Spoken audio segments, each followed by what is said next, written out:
দেখতে দেখতে সেই দিনটা চলে আসলো ফাইনালি। অনেক দিনের ইচ্ছা ছিল দীঘায় যাওয়ার, কোনো না কোনো কারণে আমরা যেতে পারিনি, অনেক কবার যেতে গিয়ে শুধু বাধা পড়েছে।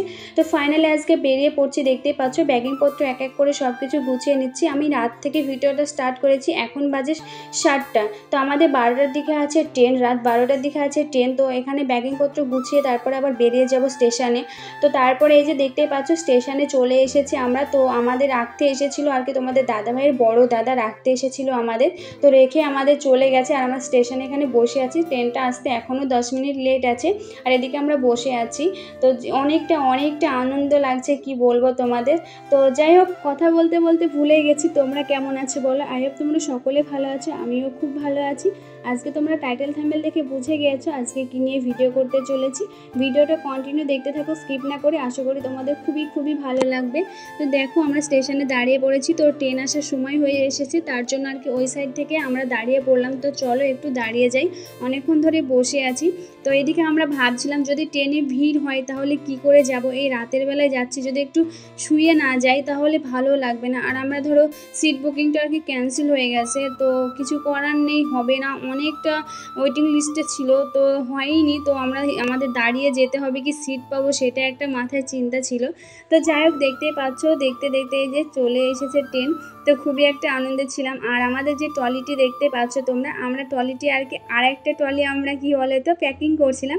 তো সেই ট্রলিতে আমরা এতগুলো জিনিস নিয়েছি, তো ট্রলিতে ছিলই না, তার জন্য আবার সেই ট্রলিটি থেকে সব কিছু বার করে আবার নতুন করে এই বড় ট্রলিটাতে আমরা জিনিসপত্র নিয়েছি। তো আমরা যেই ভয়টা করছিলাম ট্রেনের সিট পাবো না, তো সেইটাই হয়ে গেছে, আমরা ট্রেনের সিট পাইনি। এতটাই মানে ক্লান্ত হয়েছি, পুরো রাস্তা জার্নি করে আসতে হয়েছে। আর এদিকে তোমাদের দাদাভাই ছোলা মাখা নিয়ে নিয়েছে। তো ছোলা মাখা খেতে আমার ট্রেনের ভিতরে প্রচুর ভালো লাগে, কার কার ভালো লাগে অবশ্যই কমেন্ট করে জানিও। তারপরে এই যে 4:30টের দিকে আর কি আমরা চলে এসেছি শিয়ালদাতে, নেমে পড়েছি, দেখতেই পাচ্ছ 4:30টের সময়। তো এখান থেকে আবার চলে যাব হাওড়া থেকে ডাইরেক্ট যাব, হাওড়া থেকে আবার ট্রেন ধরে তারপরে যাব দীঘা। তো এখানে চলে এসেছি শিয়ালদা স্টেশনে, ভোর 4:30টের দিকে আর কি নেমে পড়েছি। তারপরে এখানে গাড়ি ঘোড়া আর কি খুঁজতে হবে। আর তোমাদের দাদাভাই খুবই চিন্তা করে আমাকে নিয়ে, আমি সেরকম গাড়ি ঘোড়া চড়তে পারি না বলে, কিন্তু কি জানি না কপাল করে তোমাদের বলছি একটা কথা। তো দেখো এই যে জীবনে ফার্স্ট টাইম হাওড়ার ব্রিজ দেখলাম, আমি জীবনের ফার্স্ট টাইম, কোনো দিন দেখিনি, আজকে ফার্স্ট টাইম দেখছি হাওড়ার ব্রিজ। এই যে দেখতে পাচ্ছ, অনেক শুনেছি, অনেকের মুখে অনেক শুনেছি হাওড়ার ব্রিজের সম্বন্ধে। তো কি বলো তো, জীবনে কোনো দিন দেখা হয়নি। আমার বরকে পেয়ে আমি অনেক কিছু দেখেছি, আমার বরকে পেয়ে আমি অনেক কিছু আমার নিজের শখ আহ্লাদ পূরণ করেছি। আমার শখ আহ্লাদ নিজে থেকে অনেক কিছু আমার পূরণ করে, তোমাদের কি বলবো, কপাল করে একটা বর পেয়েছি। তো যাই হোক দেখো, তারপরে এই যে হাওড়ার ব্রিজ দিয়ে চলেই যাচ্ছি, আর আমরা ট্যাক্সিতে বসে পড়েছি। তো তোমাদের দাদাভাই আমাকে নিয়ে খুব ভয়ে থাকে আর কি, গাড়ি ঘোড়ায় বসলে যে আমি যেতে পারবো কি না। আমি জার্নি করতে পারি না গাড়ি ঘোড়ায়, শুধু ট্রেনটায় একটু যেতে পারি। তো যাই হোক, আমি জানি না যে আমি কি করে এসেছি, তোমাদের বলে বোঝাতে পারবো না। এতটাই আমি আনন্দ হয়েছি, আর তোমাদের দাদাভাই এতটা আনন্দ হয়েছে যে আমি গাড়িতে করে আসতে পেরেছি, একটুও আমার কিছু শরীর খারাপ করেনি। তো যাই হোক, তারপরে এই যে চলে এসেছি হাওড়া স্টেশনে।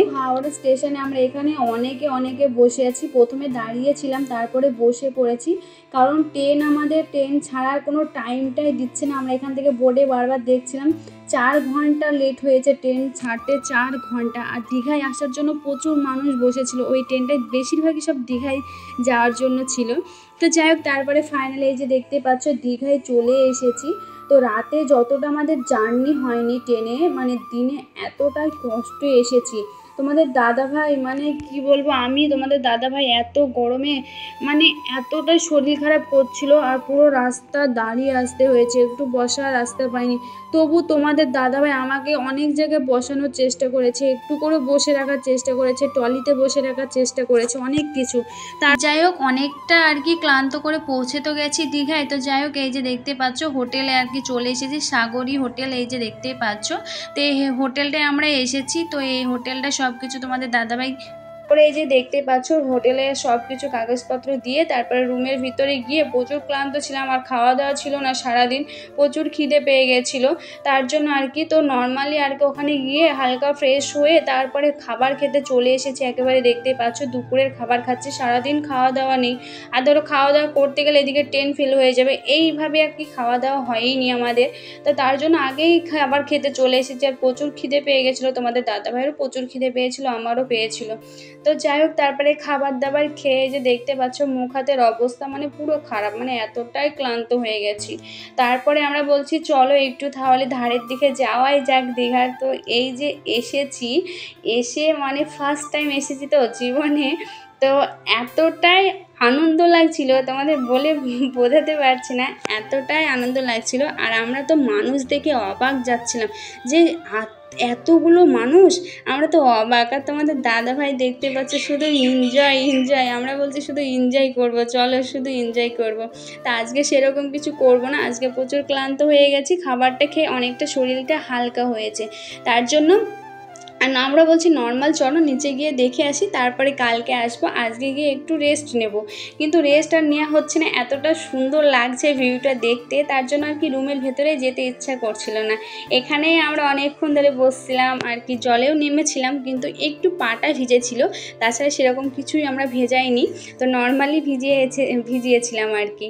তো যাই হোক তারপরে এই যে পাথরগুলো দিয়ে আস্তে আস্তে নামছি, ধরো পাথরগুলো সাবধানে যেতে হবে। আর তোমাদের দাদাভাইও আমাকে ধরে আছে যে কোথায় পড়ে যাবো বলে, আর আমি এক সাইডে ধরো ক্যামেরা ধরে আছি, তার জন্য হচ্ছিল না। তো তারপরে এই যে দেখতেই পাচ্ছ একটু আনন্দ করলাম আর কি, একটু নেমে তো খুবই ভালো লাগছিল। তো আমরা বলছিলাম যে আমরা কখন নামবো, তো আমরা কখন নামবো এইরকমটা ব্যাপার। আর আমরা যখন এসেছি আমরা পৌঁছেছিলাম 11টার দিকে পৌঁছে গিয়েছিলাম দীঘাতে, আমরা 11টার দিকে পৌঁছে গিয়েছিলাম, আর জোয়ার নামতে 11টা 12টা বেজে যায়। তো আমরা ঠিক টাইমে আর কি নেমেছিলাম। তো আমাদের ট্রেনে যাদের সঙ্গে পরিচয় হয়েছিল, যে দাদাটার সঙ্গে, এক পক্ষে বন্ধু বলতে পারো, তো হাওড়া স্টেশনে আমরা আবার দুজনে আলাদা হয়ে গেছিলাম, কারণ কারোর কাছে কোনো নাম্বার ছিল না, আমাদের দুজনকে যোগাযোগ করব কোনো নাম্বার ছিল না। তো এই দাদাটা এই যে দেখতে পাচ্ছ, তো আমাদের আগে দেখে ডাকলো, তো আমাদের আবার দীঘায় এসে আর কি দেখা হয়ে গেল। তো আগে নাম্বারটা নিয়ে রাখলাম, কোথায় আবার হারিয়ে যাবে আর খুঁজে পাবো না, তো নাম্বারটা নিয়ে নিলাম। তারপরে রাতে আবার ঘুরতে গিয়েছিলাম, ভিডিও সেরকম আর কি করিনি, তো একটু ঘুরেছি আর খুবই খাবার খেয়েছি। কি সব খাবার, নতুন নতুন খাবার খেয়েছি আমরা, নতুন অনেক খাবার খেয়েছি।